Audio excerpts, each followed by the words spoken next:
सुप्रभात साथियों। तो चलिए, आपका स्वागत है आपके अपने चैनल एसआर पाठशाला में साथियों। तो आज हम लोग पॉलिटी की 5वीं क्लास में प्रवेश कर चुके हैं। तो प्यारे मित्रों, पॉलिटी में हमने बहुत सारी चीजों का अध्ययन किया और बहुत मजा भी आया। हम ऐसा सोच पाते हैं कि आप लोग बहुत मस्त और स्वस्थ होंगे और पॉलिटी की क्लास का आनंद उठा रहे होंगे साथियों। तो आज उसी कड़ी में आगे बढ़ते हुए हम अपने शब्दों को लेकर चलते हैं। तो कल हमने सीखा था संविधान सभा में सभी वर्ग और सभी संप्रदाय के लोग शामिल थे। तो प्यारे साथियों, जब बात आती है संविधान सभा में सभी वर्ग और सभी संप्रदाय के लोग शामिल थे, तो उसी कड़ी में हमने आपको बताया था कि जब जनरल की बात होती है, सामान्य वर्ग की बात होती है, तो दोस्तों उसमें 213 मेंबर, 213 सदस्य जनरल कैटेगरी के थे, मतलब सामान्य वर्ग के थे। जब बात आती है ओबीसी की, किसकी बात आती है? ओबीसी की। तो प्यारे साथियों, उसमें 79 सदस्य ओबीसी के थे, अदर बैकवर्ड क्लास। वही जब हम बात करते हैं सिख कितने थे, तो प्यारे साथियों सिखों की संख्या 4 थी। जब वही हम बात करते हैं एससी की संख्या कितनी थी, तो साथियों एससी की संख्या 26 थी। वही जब हम बात करते हैं एसटी की संख्या कितनी थी, तो साथियों एसटी की संख्या 33 थी, मतलब 33 थी।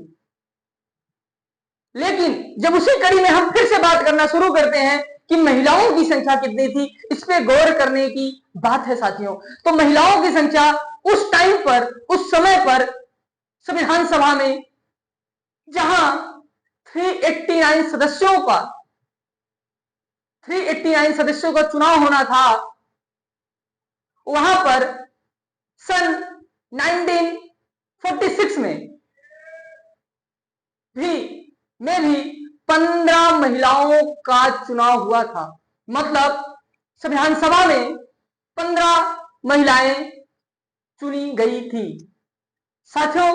अब इसी 15 महिलाओं से प्रश्न बनता क्या है कि जो फीमेल थी,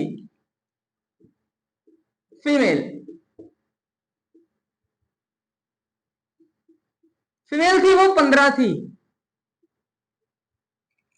लेकिन इसमें याद रखने की बात यह है कि इस 15 महिला में से सबसे ज्यादा सर्वाधिक महिलाएं कहां से थी? तो साथियों सर्वाधिक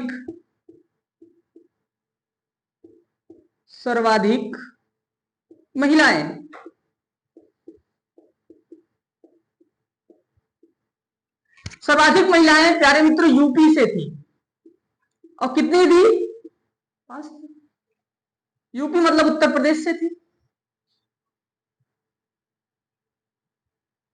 वही जब बात आती है बिहार से कौन था? जो कर्मभूमि रही है, जो भारत के निर्माण में एक ऐसे सपूत के रूप में सम्मिलित है, वो है बिहार। तो साथियों बिहार में महिला कौन थी? तो वहां से अगर बात की जाए तो सरोजिनी नायडू थी। कौन थी?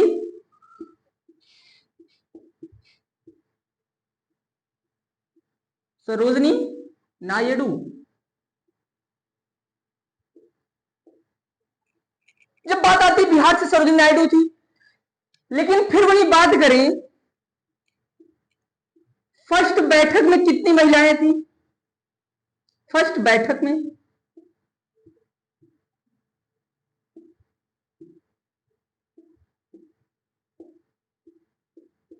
तो जब हम बात करते हैं फर्स्ट बैठक में कितनी दोस्तों महिलाएं थी, तो फर्स्ट बैठक में टोटल 10 महिलाएं थी। तो जब बात करते हैं सर्वाधिक महिलाएं कहां से थी? यूपी से थी। फिर बात करते हैं बिहार से कौन सम्मिलित थी? तो सरोजिनी नायडू जी सम्मिलित थी। फिर बात करते हैं प्रथम बैठक में, संविधान सभा की जो पहली बैठक हुई उसमें सर्वाधिक महिलाएं कितनी थी, तो उसमें सर्वाधिक महिलाएं, साथियों याद रखने की बात है, 10 महिलाएं शामिल थी। तो 10 महिलाएं यहां पे हुई। टोटल 15 महिलाएं थी, लेकिन उसमें से 10 महिलाओं ने ही भाग लिया था। फिर इसी कड़ी में हम जब बात करते हैं कि अंतिम बैठक में,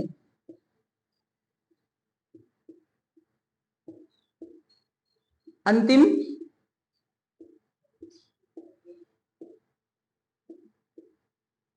अंतिम बैठक में साथियों टोटल 8 महिलाएं थी। जब अंतिम बैठक की बात हुई तो उसमें 8 महिलाएं थी। फिर जब हम बात करते हैं मुस्लिम महिला कौन थी, मुस्लिम महिला, तो प्यारे साथियों जब संविधान सभा में मुस्लिम महिलाओं की बात की गई, उसमें चर्चा की गई, जब अध्ययन हम लोगों ने किया, तो पाया कि मुस्लिम महिला बेगम इजाज रसूल थी। कौन थी साथियों? बेगम इजाज रसूल। तो मैं यहां लिख देता हूं, बेगम इजाज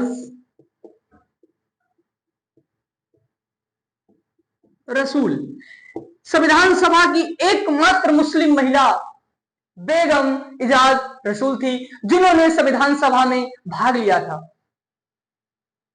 तो प्यारे साथियों इसी कड़ी में फिर जब हम आगे बढ़ते हैं, मुस्लिम महिला की बात कर लिया, फर्स्ट बैठक में टोटल महिला की बात कर लिया, अंतिम बैठक में टोटल महिला की बात कर लिया, फिर अब बात करते हैं एससी महिला कौन थी। तो जब एससी महिला की बात आती है साथियों, एससी महिला, एससी महिला की जब बात आती है तो यहां पे कौन थी? बेगम इजाज रसूल थी। और जब एससी महिला की बात आती है वेला यूदन, बेला यूदन।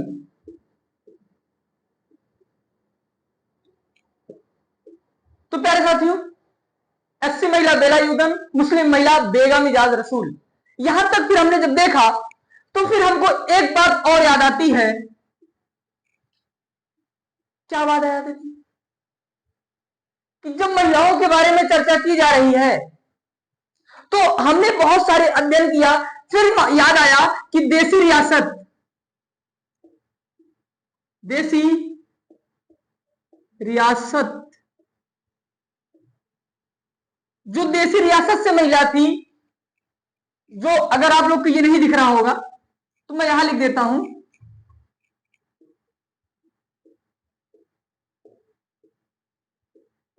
देसी रियासतें, रियासतें, देसी रियासतें से महिला कौन थी और वो कहां से थी? तो प्यारे साथियों जब हम बात करते हैं देसी रियासत से महिला कौन थी, तो मैडम, मैडम मस्करनी, मैडम, ये आपको दिख नहीं रहा होगा साथियों, तो यही लिख देते हैं मैडम मस्करनी। अच्छा ये तो बात सही है कि मैडम मस्करनी थी, लेकिन मैडम मस्करनी थी कहां की? ये प्रश्न बहुत बनता है एग्जाम में साथियों। तो मैडम मस्करनी त्रावणकोर से थी। कहां से थी? त्रावणकोर से थी। तो हमने देखा मुस्लिम महिला, सर्वाधिक महिलाएं बिहार से कौन थी, प्रथम बैठक में कौन थी, तो बहुत सारे चीजों को हमने देखा। तो फिर तो साथियों अब हमने यहां बात कर लिया कि संविधान सभा में इतने लोग थे और ब्रिटिश प्रांत से 292 सदस्य थे। वही जब बात करते कमिश्नरी स्टेट से तो 4 सदस्य थे। वही हम बात करते देशी रियासतें से, तो देशी रियासतें से साथियों 93 सदस्य थे, मतलब 93 देशी रियासतें। लेकिन मैंने आपको बताया था कि जो 93 देशी रियासतें थी उनका चुनाव नहीं होना था, उनका चुनाव नहीं किया गया था, उनको मनोनीत किया गया था। तो लेकिन चुनाव कितने सीटों पर होना था? तो प्यारे साथियों जब चुनाव की बात आती कितने सीटों पर किया गया था, तो मैंने आपको बताया था कि टोटल 292 ब्रिटिश प्रांत थे, प्लस 4 देसी रियासतें थी, और क्योंकि चुनाव तो इन्हीं के रूप में होना था, जो 93 देसी रियासतें थी उस पर चुनाव तो होना नहीं था, तो टोटल मिलाकर के 296 मतलब 296 सीटों पर चुनाव हुआ। तो साथियों, जितने सीटों पर चुनाव होगा उसका रिजल्ट भी उतने ही सीटों का ही आएगा। तो हमने देखा कि अब जो हमारा रिजल्ट आएगा संविधान सभा के चुनाव का, तो संविधान सभा के चुनाव का जो परिणाम होगा वो 296 सीटों का होगा। तो उसी कड़ी में साथियों अब हम आगे बढ़ते हुए देखेंगे कि संविधान सभा के सीटों का चुनाव का परिणाम, मतलब संविधान सभा के चुनाव का परिणाम। तो अब लिखते हैं संविधान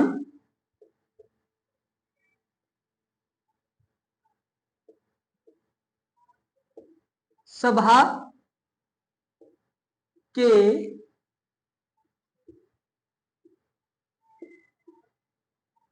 चुनाव का परिणाम।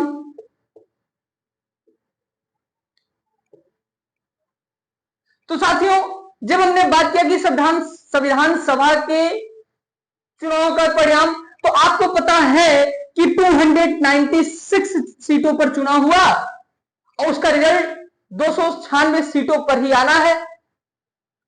तो इसमें आपको पता होगा कई सारे लोग या कई सारी पार्टियां अपने अपने लोगों को यहां पे भेजा था। तो जब हम बात करते हैं कौन कौन सी पार्टी थी, तो एक कांग्रेस थी, कौन थी साथियों? कांग्रेस। फिर जब हम बात करते हैं दूसरे नंबर पे, तो मुस्लिम लीग,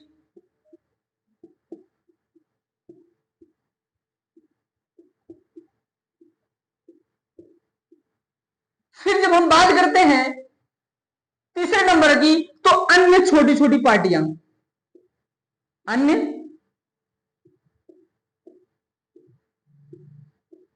छोटी छोटी पार्टियां। तो प्यारे साथियों, जब हम बात करते हैं 296 सीटों पर रिजल्ट आना था, परिणाम आना था, तो उस पर कांग्रेस कितना सीट प्राप्त की, मुस्लिम लीग कितना सीट प्राप्त की, अन्य छोटी छोटी पार्टियां कितनी सीट प्राप्त की। फिर उसी कड़ी में फिर जब हम आगे बढ़ते हैं, तो हमने देखा कि निर्दलीय कितने लोग लड़े थे।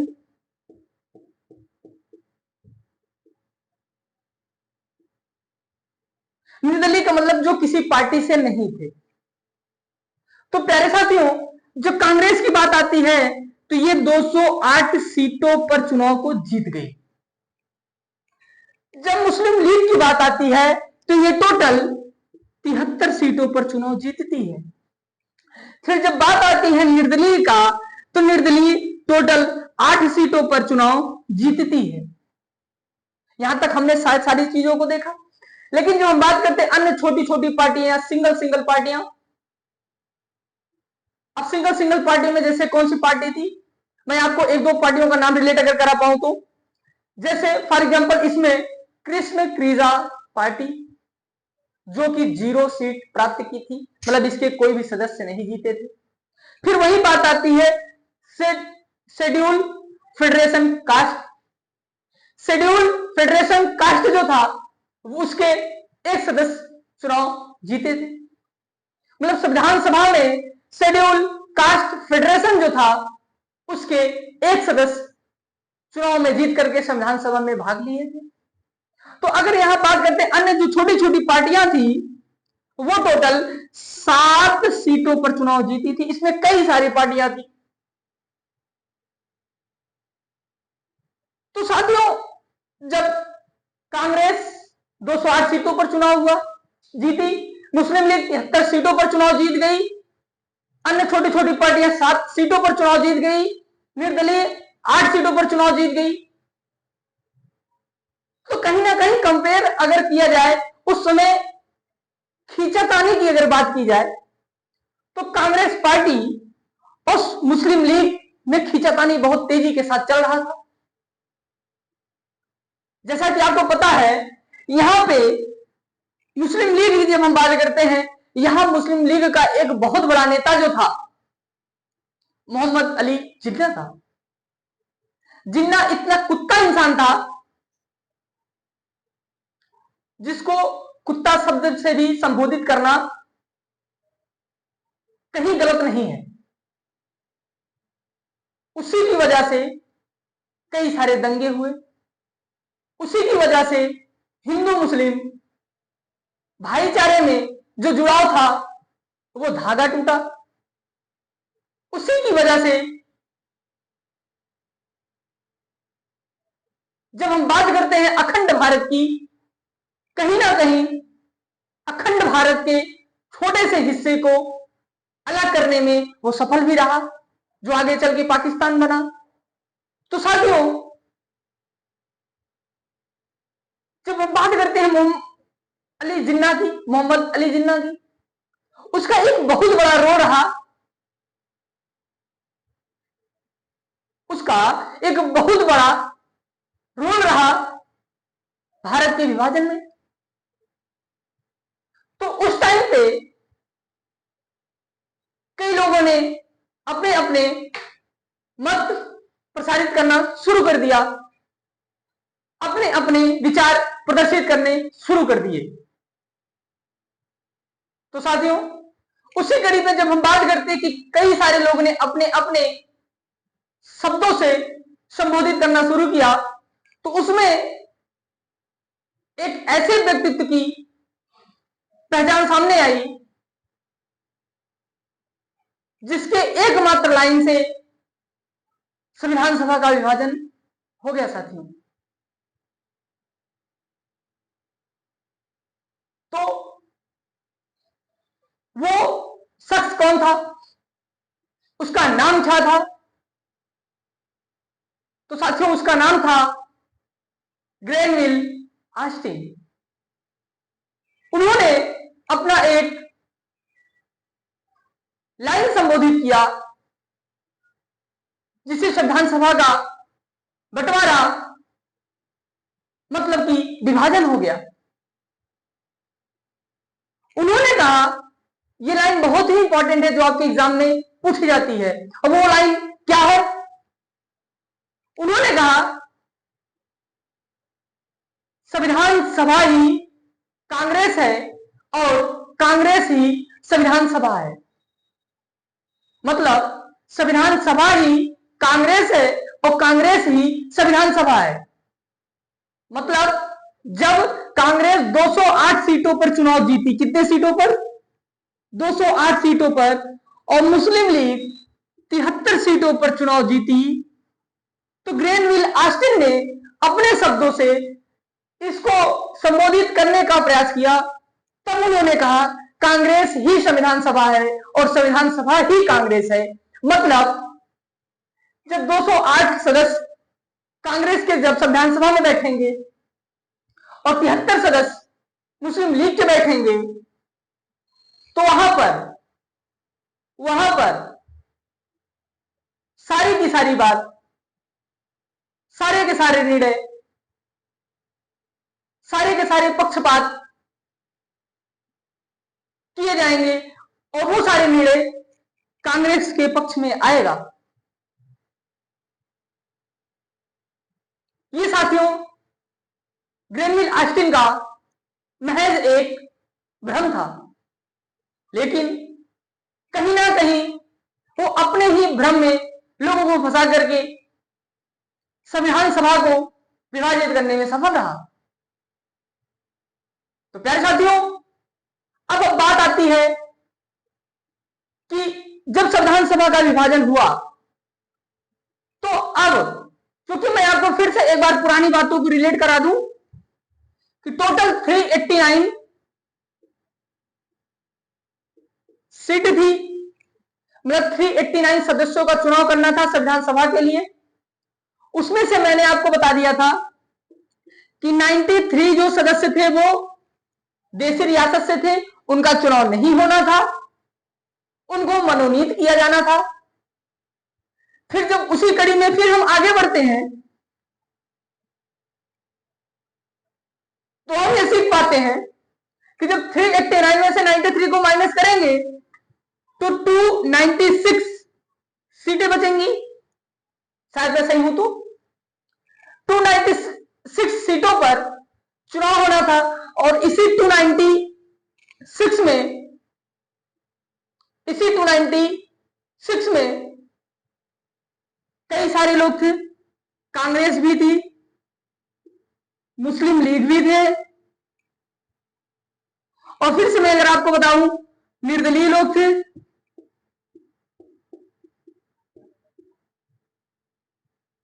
अन्य छोटी छोटी पार्टियां थी।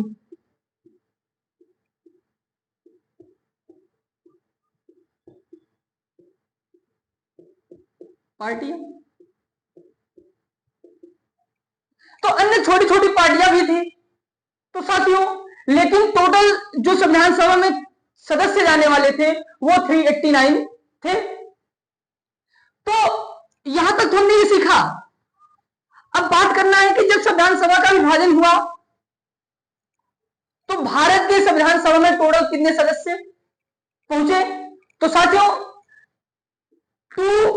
299 सदस्य भारत के संविधान सभा में पहुंचे, मतलब 299 सदस्य भारत के संविधान सभा में पहुंचे और संविधान का निर्माण करना शुरू किया। यहां तक तो हमने सीख लिया। मतलब जो संविधान का निर्माण होना है वो इन्हीं 299 सदस्यों के कर कमलों के द्वारा किया जाना तय हुआ साथियों। लेकिन याद रखने की बात है, क्वेश्चन यहां से तो बनता ही है कि कितने सदस्य संविधान सभा में थे जिन्होंने संविधान के निर्माण में अपना योगदान दिया। तो उसमें आप 299 सही करके आएंगे। लेकिन जब बात आती है कि संविधान सभा में इतने सदस्य थे लेकिन संविधान पर हस्ताक्षर कितने लोगों ने किया, हस्ताक्षर कितने लोगों ने किया, तो साथियों बात यहां आती है कि हस्ताक्षर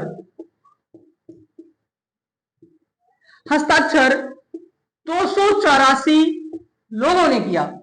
कितने लोगों ने किया? 284 लोगों ने किया साथियों। फिर जब हम उसी कड़ी में आगे बढ़ते हैं क्योंकि बहुत सारे प्रश्न संविधान सभा से पूछे जाते हैं, तो जो इंपॉर्टेंट मतलब महत्वपूर्ण प्रश्न है आपके एग्जाम के परिप्रेक्ष्य में, मैं उन्हीं सारे प्रश्नों को यहां पर डिस्कस करता हुआ चलता हूं। क्योंकि साथियों बेकार के प्रश्न का यहां वर्णन करना, समय की बर्बादी को छोड़कर कोई फायदा है नहीं। फिर हम बात करते हैं इसी के आगे, क्योंकि अब बात करना है भैया कि 299 सदस्य शामिल थे और उसमें से हस्ताक्षर 284 लोगों ने किया। फिर अब इसी में अगर हम बातें करें कि साम्यवादी नेता कौन था, प्रश्न बनता है। तो साम्यवादी जब नेता की बात आती है कि साम्यवादी नेता कौन था, साम्यवादी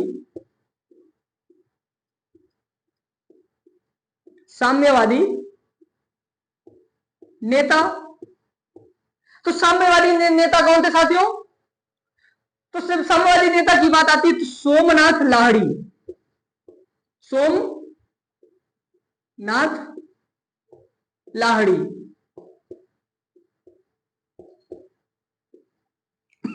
ये संविधान सभा के एकमात्र साम्यवादी नेता थे। फिर जब इसी कड़ी में हम आगे बढ़ते हैं, हम अध्ययन करते हैं, हम सीखने का प्रयास करते हैं, तो हमको पता चला कि संविधान सभा में एकमात्र पारसी नेता कौन था? तो साथियों, जब पारसी नेता की बात आती है,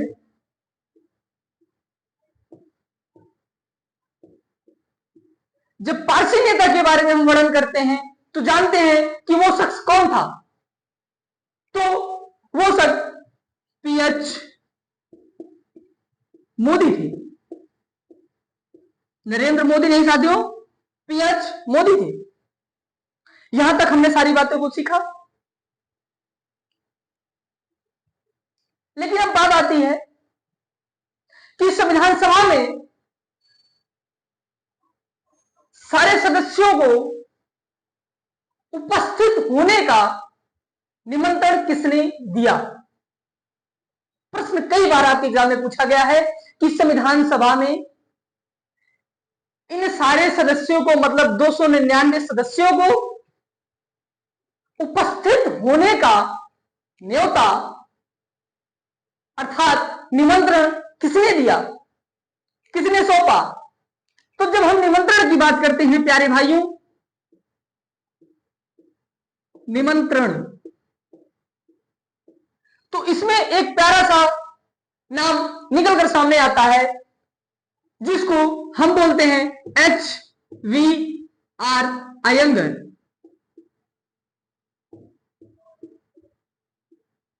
अयंगर। तो साथियों, अच्छा HVR अयंगर को ही क्यों निमंत्रण करने के लिए, निमंत्रण को भेजने के लिए, न्योता भिजवाने के लिए ही चुना गया? कहने का तात्पर्य है कि HVR अयंगर जी ने ही क्यों निमंत्रण दिया? जवाहरलाल नेहरू भी दे सकते, सरदार पटेल भी दे सकते, पीएच मोदी भी दे सकते थे।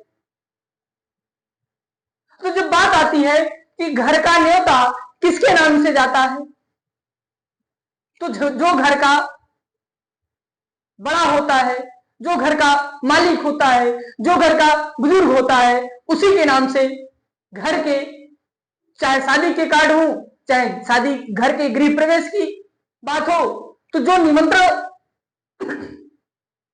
सौंपे जाते हैं लोगों को, वो घर के बड़े बुजुर्ग मालिक के नाम से ही सौंपे जाते हैं। वैसे HVR अयंगर संविधान सभा के मालिक थे। अगर बातें करें तो संविधान सभा के सचिव थे। तो प्रश्न बनता है आपके एग्जाम में, संविधान सभा के सचिव कौन थे? तो साथियों, HVR अयंगर थे। यहां तक हमको लगता है आपने बहुत सारी बातों को सीखा होगा। फिर जब बात आती है संविधान सभा की प्रथम बैठक कब होती है?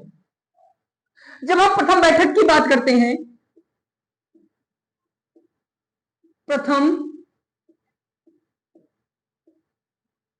बैठक की, तो प्यारे भाइयों, जब हम प्रथम बैठक की बात करते हैं कि कब हुआ था, तो 9 दिसंबर 1946 को हुआ था। कब हुआ था? 9 दिसंबर 1946 को हुआ था। याद रखना साथियों, यह डेट बहुत ही महत्वपूर्ण है, और महत्वपूर्ण इसलिए हो जाता है कि इसी डेट को या प्रथम बैठक को ही शोक बैठक के नाम से जाना जाता है या संबोधित किया जाता है।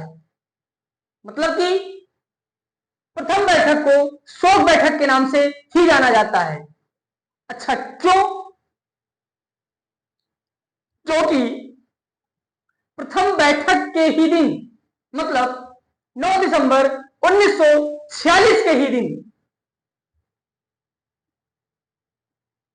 प्रसन्न देव की मृत्यु हो गई थी। किसकी मृत्यु हुई थी? प्रसन्न देव की मृत्यु हो गई थी। इसलिए आपके एग्जाम में प्रश्न डायरेक्ट पूछता है, सीधा प्रश्न पूछता है कि प्रथम बैठक का अन्य नाम क्या है? तो प्रथम बैठक का अन्य नाम शोक बैठक है। अच्छा, शोक बैठक ही क्यों? क्योंकि इसी दिन प्रसन्न देव की मृत्यु हो गई थी। फिर जब हम इसी प्रश्न की तरफ आगे बढ़ते हैं कि प्रथम बैठक हुई कहां, तो प्रथम बैठक दिल्ली में हुई। कहां हुई साथियों? दिल्ली में हुई। अच्छा, दिल्ली में हुई, ये शायद आप लोग को दिख नहीं रहा होगा, तो मैं यहां बता देता हूं, ऐसे छोटा सा डी बना देता हूं, दिल्ली। तो ये दिल्ली में हुआ, लेकिन कितने बजे हुआ, प्रश्न आपके एग्जाम में पूछा है। क्योंकि आजकल चाहे वो पीसीएस के हो चाहे एसएससी के क्वेश्चन हो, फैक्चुअल बहुत आ रहे हैं। तो साथियों 11 बजे हुआ था। कितने बजे हुआ था? 11 बजे हुआ था। अच्छा, हुआ कहां था, यह बहुत बड़ी बात है। तो केंद्रीय सभा में हुआ था साथ। यहां तक तो हमने सारी बातों को सीख लिया। फिर जब हम बात करते हैं कि यहां तक तो ठीक रहा, तो प्रथम बैठक में कितने लोग शामिल हुए, तो साथियों प्रथम बैठक में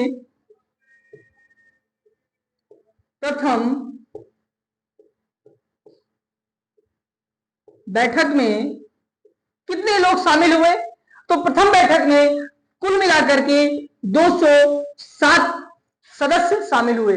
मतलब कि इस 299 सदस्यों में से 207 सदस्य केवल मात्र प्रथम बैठक में शामिल हुए थे। मतलब प्रथम बैठक ने अपनी भूमिका को संचालित किया था, अपनी भूमिका को निभाया था।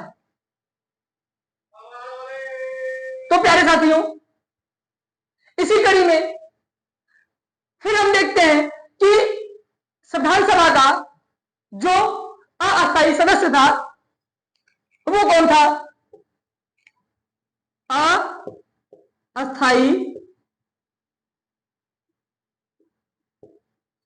अस्थायी सदस्य। जब अस्थायी सदस्यों की बात हम करते हैं तो प्यारे मित्रों उसमें बात आता है डॉक्टर सच्चिदानंद सिन्हा।